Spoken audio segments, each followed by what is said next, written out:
ایک روٹی والے کا واقعہ میں نے آپ کو سنانا ہے، اور یہ بڑے ہی مشہور و معروف بزرگ سے منسوب واقعہ ہے۔ حضرت ابو بردہ رضی اللہ تعالیٰ عنہ راوی ہیں کہ حضرت ابو موسیٰ اشعری رضی اللہ تعالیٰ عنہ کی جب وفات کا وقت قریب آیا تو انہوں نے اپنے بیٹوں سے کہا کہ اے بیٹو، روٹی والے کو یاد رکھنا۔ پھر یہ واقعہ خود ہی بیان کیا کہ وہ روٹی والا کون تھا۔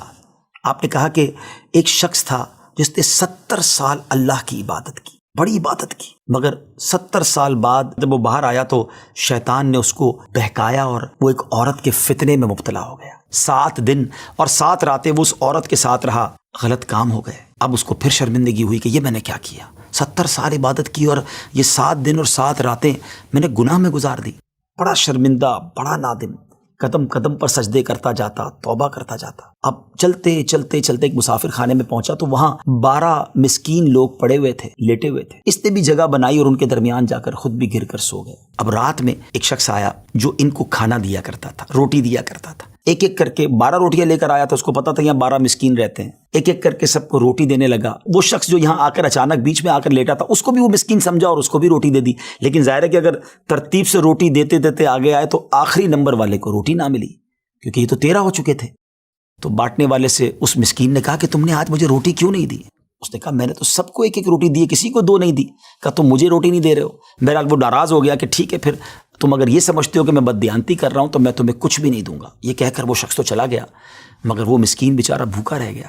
اب وہ شخص جس نے ابھی توبہ کی تھی، پہلے 70 سال کی عبادت بھی کی ہوئی تھی، اس کو خیال آیا کہ میری وجہ سے اس مسکین کو روٹی نہیں ملی ہے۔ بھوک اسے بھی بڑی تھی، مگر اس نے وہ روٹی اسے دے دی۔ شدید بھوک لگی ہوئی تھی، رات بھر بھوک میں تڑپتا رہا اور اسی بھوک کے عالم میں صبح اس کا انتقال ہو گیا۔ حضرت ابو موسیٰ اشعری رضی اللہ تعالیٰ عنہ فرماتے ہیں کہ جب یہ شخص اللہ کی بارگاہ میں پہنچا نا تو ایک پلڑے میں اس کی 70 سال کی عبادت رکھی گئی اور ایک پلڑے میں وہ 7 دن اور 7 رات کے گناہ رکھے گئے۔ تو فرمایا کہ وہ گناہ جو تھے وہ 70 سال کی عبادت سے آگے بڑھ گئے، یعنی اب اس کے لیے گویا حکم ہو سکتا تھا کہ وہ جہنم میں جائے، مگر ان 7 دن کے گناہوں کے سامنے وہ روٹی رکھی گئی، اور اس روٹی کی برکت سے، کیونکہ وہ اخلاص کے ساتھ ایثار کی گئی تھی، مسکین کی مدد کی گئی تھی، وہ 7 دن کے بڑے بڑے گناہ معاف کر دیے گئے اور وہ جنت میں چلا گیا۔ پھر آپ نے اپنے بچوں سے کہا بیٹا روٹی والے کو یاد رکھنا۔ ناظرین، یہ واقعہ واقعی دلوں کے تار چھیڑ دیتا ہے۔ 2 باتیں سیکھنی ہیں کہ بعض اوقات کچھ لوگ کہتے ہیں یار میں نہیں بہک سکتا، میں تو بڑے اچھے ماحول میں ہوں۔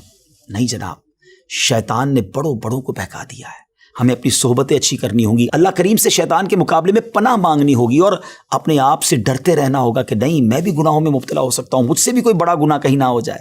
توبہ کرتے رہیں، ڈرتے رہیں، خوف رکھیں اور اچھی صحبت اپنائیں۔